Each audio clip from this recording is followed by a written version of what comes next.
Metabolism में आपका स्वागत है। आपके लिए मेटाबॉलिज्म और स्वास्थ्य सही जानकारी का स्रोत है। अत्यधिक पसीने का इलाज करना। वाह, मैं फ्रैंक सुआरेज हूं, मोटापे और मेटाबॉलिज्म का विशेषज्ञ, और मैं आपको एक जानकारी समझाना चाहता हूं जो मुझे हाल ही में मिली है, जो यह बताती है कि पसीने का इलाज कैसे किया जा सकता है। अत्यधिक कुछ लोग होते हैं जिनके शरीर में अत्यधिक पसीने की समस्या अक्सर होती है। इसे हाइपरहाइड्रोसिस कहा जाता है। मैं आपको समझाने के लिए बोर्ड पर जा रहा हूं, ध्यान दें। पसीने की ग्रंथियां शरीर का ठंडा होने का एक बहुत प्रभावी तरीका है।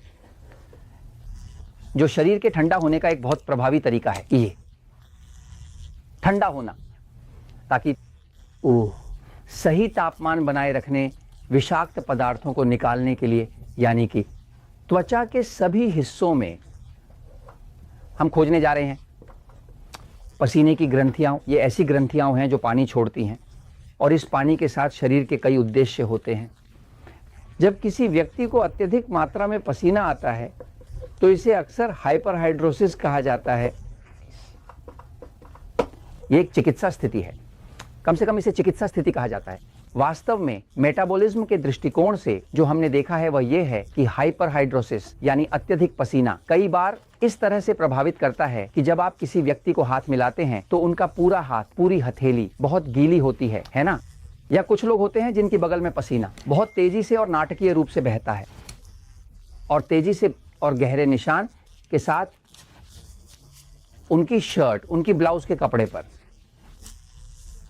बगल क्षेत्र और कभी कभी जांघों के बीच में। लेकिन फिर भी अक्सर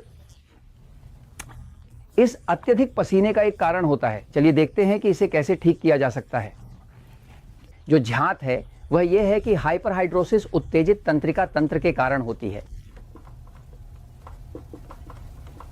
निष्क्रिय तंत्रिका तंत्र है। उत्तेजित तंत्रिका तंत्र शरीर में जो कुछ भी होता है तंत्रिका तंत्र से नियंत्रित किया जाता है। इसे केंद्रीय स्वायत्त तंत्रिका तंत्र कहा जाता है। अगर आप जानना चाहते हैं कि आपके पास किस प्रकार का तंत्रिका तंत्र है तो YouTube पर मेटाबॉलिज्मो टीवी पर जाएं और एपिसोड नंबर 199 देखें। 5 सवालों के जवाब दें और आप जान जाएंगे कि आपके पास किस प्रकार का तंत्रिका तंत्र है। मैं आपको गारंटी देता हूं कि अगर आपको अत्यधिक पसीने की समस्या हो रही है तो जब आप 5 सवालों के जवाब देंगे तो निश्चित रूप से आप कुछ पाएंगे। आपके शरीर में कितनी उत्तेजना है, आप उत्तेजित तंत्रिका तंत्र रखेंगे। उदाहरण, फ्रैंक सुआरेज में एक निष्क्रिय तंत्रिका तंत्र है, जॉर्ज का उत्तेजित है, मेरी पत्नी एलिजाबेथ का उत्तेजित है, लेकिन प्रवृत्ति है। हम सभी निष्क्रिय और उत्तेजित तंत्रिका तंत्र होता है। अंतर यह है कि कौन सा अधिक सक्रिय है, निष्क्रिय या उत्तेजित। जिन लोगों का उत्तेजित तंत्रिका तंत्र बहुत अधिक सक्रिय होता है, ये एक तरीकों में से एक है। जब शरीर तनाव में होता है तो वह खुद को बचाने के लिए पसीना बहाता है। उदाहरण के लिए, मानव शरीर को एक तापमान बनाए रखना आवश्यक है। मानव शरीर का सही तापमान सामान्यतः है 6वां 6 जगह या 33 तो यही सही तापमान है। उदाहरण के लिए, अगर किसी व्यक्ति को बुखार होता है तो शरीर पसीना बहाना करता है। पसीना बहाने का कारण शरीर खुद को ठंडा करने के लिए। बुखार, अगर आप व्यायाम करते हैं और शरीर गर्म हो जाता है तो शरीर पसीना बहाएगा, क्योंकि यह सामान्य तापमान पर लाने का एक प्रयास है। अब पसीने का उद्देश्य है, और पसीने का उद्देश्य है विषाक्त पदार्थों को बाहर निकालना। जब शरीर किसी चीज से विषाक्त हो जाता है तो वह पसीना बहाता है, और उस पसीने का विश्लेषण करने पर कुछ लोग अध्ययन करते हैं। जब वह निकलता है तो वे उसमें विषाक्त पदार्थ पाते हैं। वे इसे एक प्रयोगशाला में ले जाते हैं और विषाक्त पदार्थ पाते हैं। अब हाइपरहाइड्रोसिस का इलाज करने के लिए क्या किया जा सकता है, यानी आप निम्नलिखित कर सकते हैं। सबसे पहले तंत्रिका तंत्र को शांत करना है। यही सबसे पहला कदम है। आप तंत्रिका तंत्र को कैसे शांत करते हैं, इसके लिए सबूत है कि अगर आप लेते हैं जो चीजें काम करती हैं, उदाहरण के लिए जूस, सब्जियां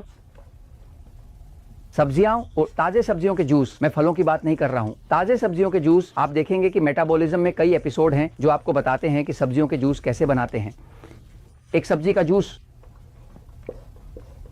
250 मिलीलीटर या 8 ऑंस के जूस में बहुत सारे खनिज होते हैं, और यह पता चला है कि खनिज शरीर को शांत करते हैं, जैसे पोटेशियम और मैग्नीशियम। ये खनिज शरीर को शांत करते हैं।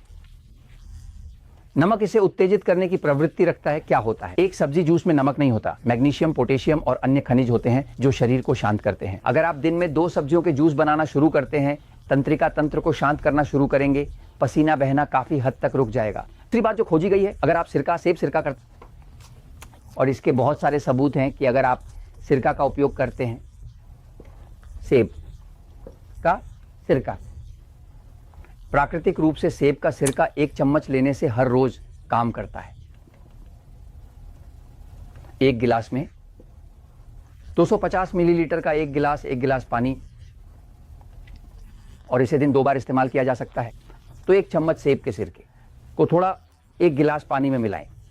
दिन में 2 बार 250 मिलीलीटर के 8 ऑंस। सेब का सिरका क्या करता है? तो सेब का सिरका पेट में अम्लता को थोड़ा भी बढ़ाता है। जब पेट में अम्लता बढ़ती है तो शरीर भोजन में मौजूद खनिजों को अवशोषित कर सकता है। कई लोग खाते हैं, उनका शरीर खनिजों को अवशोषित नहीं कर पाता, क्योंकि सभी खनिजों को अवशोषित करने पेट में अम्ल की आवश्यकता होती है।